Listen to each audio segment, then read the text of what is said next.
ध्वनिर्वर्णापदम् वाक्यमित्यास्पदचतुष्टयम् यस्याः सूक्ष्मादिभेदे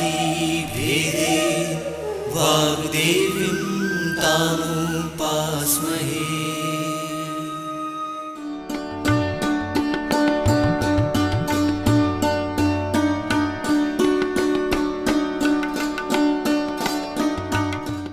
बच्चों, आज हम पर्यावरण का अर्थ और महत्व विषय पर चर्चा करेंगे। जैसे ही हम कहते हैं पर्यावरण, तो आपके मन में आता है कि हमारे चारों तरफ पाई जाने वाली चीज पर्यावरण, जो आवरण है उसको पर्यावरण कहते हैं। अब इसको कुछ दूसरे ढंग से समझने का प्रयास करें। पहले भी हमने ध्यान दिया है तो देखा कि पर्यावरण में कुछ तत्व पाए जाते हैं। आप मूल रूप से उन्हें देखते हैं कि हवा है, पानी है, पृथ्वी है, आकाश है आदि। अब इसको भगवान से जोड़ लें। पर्यावरण अर्थात भगवान। अब इसका अर्थ और महत्व सोचें कि कितना गंभीर है, कितना बड़ा है और कितना सरल है। सरल भी है, गंभीर भी है और महत्वपूर्ण भी। भगवान से यदि पूछा जाए आपकी मुलाकात कभी हुई, तो सब ना में उत्तर देते हैं कि नहीं, मुलाकात नहीं हुई। अब भगवान का विश्लेषण कर दें शब्द का। भा से भूमि अर्थात जमीन, गा से गगन आकाश, वा से वायु हवा, आ से अग्नि आग, ना से नीर मतलब पानी। अब शायद आपको स्पष्ट हो गया होगा कि पर्यावरण का अर्थ क्या है। पर्यावरण का अर्थ है भगवान। और जब भगवान शब्द हमारे मस्तिष्क में आता है तो सोचें कि वह कितना पवित्र और उपयोगी भाव हमारे मस्तिष्क में जाता है। यदि हम पर्यावरण को भगवान स्वरूप मान लें तो हमारी सारी व्यवस्था विश्व की ठीक हो जाएगी।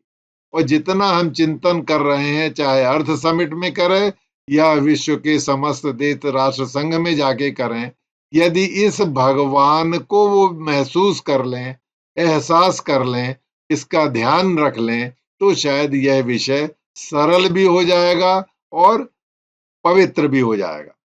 अब देखें इस भगवान में कि ये हम क्यों इसके लिए इतना चिंतित हैं। महत्व की बात यदि हम करें तो महत्व क्यों है, इसके लिए कहा है कृपा सिंधु भगवान। ये भगवान जो पंच तत्वों का प्रतीक है, यह बहुत कृपा करता है, कृपा का सागर है। आपको जितनी सांस लेना हो ले सकते हैं, इसमें कोई अर्थ लगाने की आवश्यकता नहीं है। पानी जितना पीना है आप पी सकते हैं, जितना पृथ्वी में चलना है चल सकते हैं, जितने आकाश को देखना है देख सकते हैं। अर्थात यह कृपा सिंधु है पंच तत्व। और जब कृपा सिंधु है तो ये सब पर कृपा करते हैं। तो ये सरल व्यक्ति पर भी करते हैं, कठिन व्यक्ति पर करते हैं, और व्यक्ति अकेले नहीं, जीव निर्जीव सब पर करते हैं। तो सब उसमें मिलते जाते हैं। अब इसका विकास देख लें तो इससे महत्व और समझ में आएगा। कहा है मानस में, धर्म धुरीन भानुकुल भानु राजा राम स्वबस भगवानु। धर्म की धुरी, धर्म मतलब समस्त गुणों का आधार। भानुकुल भानु, सूर्य किरण जो आती है, सूर्य कुल मतलब सौर्य मंडल से आने वाली सूर्य की किरण ही समस्त गुणों का मूलभूत, सभी धर्मों का मूलभूत आधार है। धर्म धुरीन भानुकुल भानु राजा राम स्वबस भगवानु। और यही आने वाली किरण जो राजा है, इंडिपेंडेंट है, स्वबस है, ये किसी पे निर्वात आधारित नहीं है।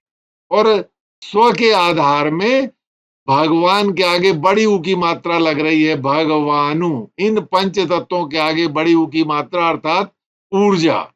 और जैसे ही यह ऊर्जा लगती है, इस ऊर्जा केंद्रित व्यवस्था में ये जो भगवान के 5 तत्व हैं, ये विन्यासित होने लगते हैं, आपस में जुड़ने लगते हैं, क्रिया करने लगते हैं। यदि ऊर्जा नहीं हो तो इनका आपस में समन्वय नहीं होगा, और यदि आपस में समन्वय नहीं होगा तो इसका महत्व घट जाएगा। तीसरी लाइन बहुत अच्छी है, व्यापक विश्वरूप भगवाना ते ही धरि देह चरित कृत नाना। तीसरी पंक्ति में कहते हैं कि इस संसार में व्यापक विश्व रूप, जितना भी विश्व में स्वरूप दिखाई दे रहे हैं, निर्जीव के, सजीव के, कण से लेकर मनुष्य तक, काई से लेके पौधे तक, ये सब जो व्यापक विश्व रूप है, ये भगवाना है। भगवान के आगे एक डंडी और लग गई, ये है आवरण। आवरण का आशय आकार। जैसे ही कहते हैं पुरुष, आपके मस्तिष्क में बात आती है आकार कैसा होगा। अमरूद, केला, संतरा, हाथी, जैसे ही ये शब्द आपके मस्तिष्क में आते हैं वह आकार स्पष्ट हो जाता है कि व्यापक विश्व रूप भगवाना, इस भगवान ने इस आकार को ग्रहण कर लिया। और जैसे ही वह उस आकार को ग्रहण करता है तो ते ही धरि देह चरित कृत नाना, यह इसी देह के धारण करने के साथ देह के अनुसार कार्य करने लगता है। अर्थात जो पंच तत्व या भगवान पूरे संसार में अखंड रूप से व्याप्त हैं, जब वह एक शरीर में आ जाते हैं, जैसे ही शरीर में आते हैं तो वह खंडित हो जाते हैं, एक टुकड़ा हो गया, उसकी शक्ति सीमित हो गई, और जिस शरीर को उसने धारण किया उस शरीर के आधार पर उसके गुणधर्म तय हो जाते हैं और वह उसी देह के अनुसार कार्य करने लगता है। आशय इससे बड़ा स्पष्ट है कि मनुष्य स्वतः भी प्रकृति का अंश है। इसके लिए बहुत बढ़िया 2 पंक्तियां मानस में हैं। गगन समीर अनल जल धरनी, इनकर नाथ सहज जड़ करनी। अर्थात ये जो पंच तत्व हैं, गगन, समीर, अनल, जल और धरनी, ये पांचों तत्व, इनकी अकेले अलग अलग जब इनका अध्ययन किया जाए तो लगता है कि ये जड़ तत्व हैं, लेकिन जैसे ही ये मिलते हैं तो ये शरीर में जीव तत्व में बदल जाते हैं। तब इनको कहते हैं क्षिति, जल, पावक, गगन, समीरा। इन्हीं पांचों तत्वों से पंच रचित अति अधम शरीरा, यह शरीर इन्हीं पंच तत्वों से बना है। अब लेकिन मूल देखें आप, गगन समीर अनल, अनल बीच में है, जल धरनी बीच में, अर्थात केंद्र में अग्नि है, ऊर्जा है। यह पूरा का पूरा विषय ऊर्जा आधारित है। जब मान लें, उदाहरण पानी का ले लें कि पानी में जब अधिक तापक्रम होता है, गर्मी ज्यादा होती है तो वो वाष्प बन जाता है, और जैसे ही भाप बनता है वह ऊपर चला जाता है, उससे बादल बनते हैं। पानी जब ऊर्जा उसमें कम होती है तो वो ठोस बर्फ बन जाता है। इस जल का उदाहरण देते हुए तुलसी ने जो मानस में लिखा, उसका आशय ये बताने का कि पूरा संसार, पर्यावरण, यह ऊर्जा आधारित है। ऊर्जा बीच में है पंच तत्वों के, ऊर्जा केंद्रित शरीर है। यदि ऊर्जा अधिक होगी तो शरीर का वाष्पीकरण हो जाएगा, क्योंकि शरीर में 70% पानी है, और जैसे ही पानी वाष्प होगा हम कहते हैं डिहाइड्रेशन। तो पर्यावरण का महत्व समझने के लिए ये हमें देखना है कि मानस की 2 और सुंदर पंक्तियां हैं। सोई जल अनल अनिल संधाता, आपस में 3 अवयव क्रिया कर रहे हैं, जल, अनल और अनिल। पानी, वायु और अग्नि, सूर्य की ताप, सोई जल अनल अनिल संधाता, एक साथ जुड़ते हैं, और जब जुड़ते हैं तो होई जलद जग जीवन दाता, और ये उड़ के वाष्प बना देते हैं, वाष्प बनाकर बादल बनाते हैं, और बादल से जब वर्षा होती है तो फिर दो प्रकृति बनती है, तो सृजन होता है।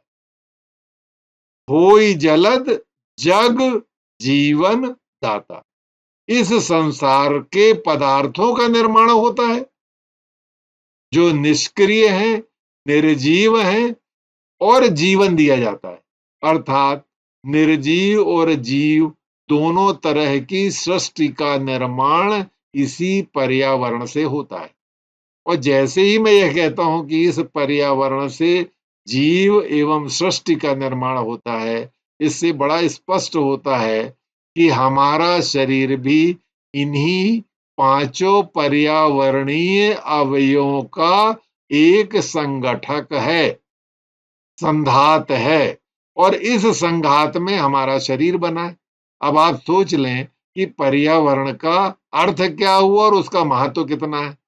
यदि हम हमारे चारों तरफ, एक तो शरीर में भी हम उन्हीं पांचों तत्वों से बने और बाहर भी वही पांचों तत्व हैं, तो हम पर्यावरण के प्रतिरूप हैं, विग्रह हैं, छोटे। इससे समझें कि यदि आप अपने जीवन को महत्व देते हैं तो आपको पर्यावरण को उतना ही महत्वपूर्ण मानना पड़ेगा जितना आप स्वतः के जीवन को महत्वपूर्ण बनाए रखना चाहते हैं, बनाना चाहते हैं, क्योंकि यह शरीर और आपका संपूर्ण जीवन पर्यावरण का पर्याय बन जाता है, और पर्याय है।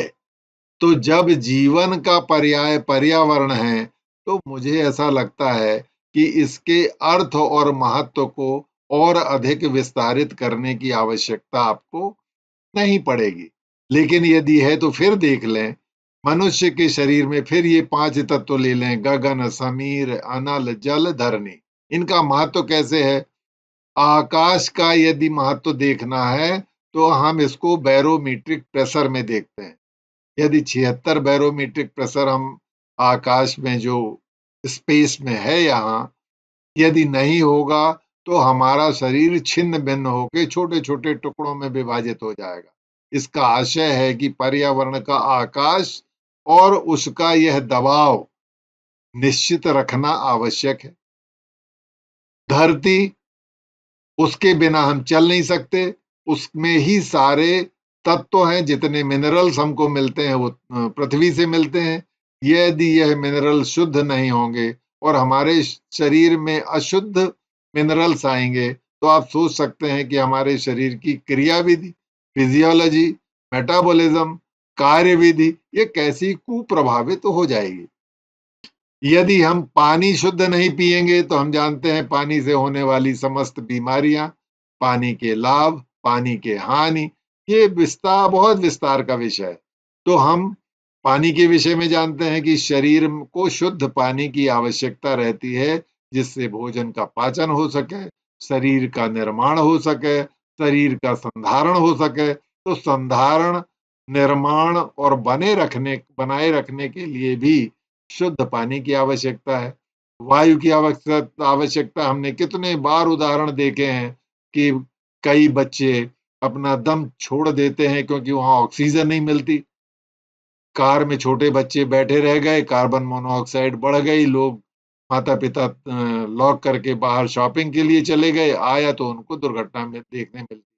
आशय ऑक्सीजन की जगह यदि कार्बन डाइऑक्साइड या कार्बन मोनोऑक्साइड मिल जाती है तो हमारा श्वसन तंत्र के माध्यम से कार्बन डाइऑक्साइड एंड मोनोऑक्साइड अंदर जाएगी और शरीर को नुकसान पहुंचाएगी।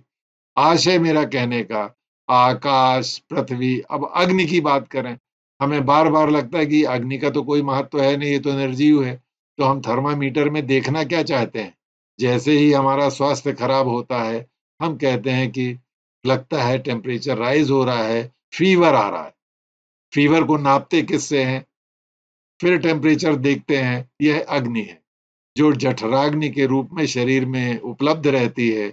और जब हम इसका महत्व जान जाएं कि कितनी जठराग्नि होना चाहिए, अधिक होगी तो तापक्रम बढ़ जाएगा, शरीर नष्ट हो जाएगा, मृत्यु हो जाएगी। यदि यह तापक्रम कम हो जाएगा तो भी शरीर नष्ट हो जाएगा, मृत्यु हो जाएगी।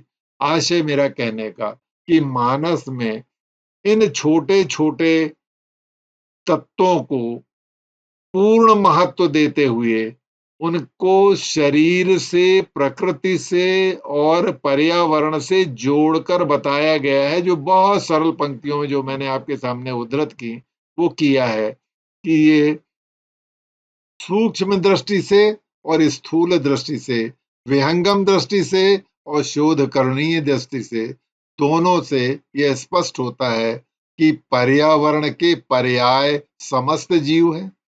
पर्यावरण का पर्याय गो गोचर जहां लग मन जाई, सो सब माया जानहु भाई। जैसे ही ये माया हम शब्द कहते हैं, राम का माँ और सीए का या, और इनके बीच में आए हुए बंधनकारी इलेक्ट्रॉन्स, यह इन इलेक्ट्रॉन्स के माध्यम से ही, माया के माध्यम से ही सृजन होता है। तो जहां तक दिखाई देता है, जहां तक समझ में आता है, जहां तक मन जाता है, यह सारा पर्यावरण है। इसकी बहुत अच्छी व्याख्या ये मानसकार ने इस पंक्ति में लिखी कि एक पंक्ति में आप देख लें, को गोचर जहां लग मन जाई, सो सब माया जानऊ भाई। इस सारा का सारा पर्यावरण है और इस पर्यावरण के महत्व एवं अर्थ को मुझे ऐसा प्रतीत होता है कि यह प्रतिपादित हो गया है और आपके ध्यान में आ गया।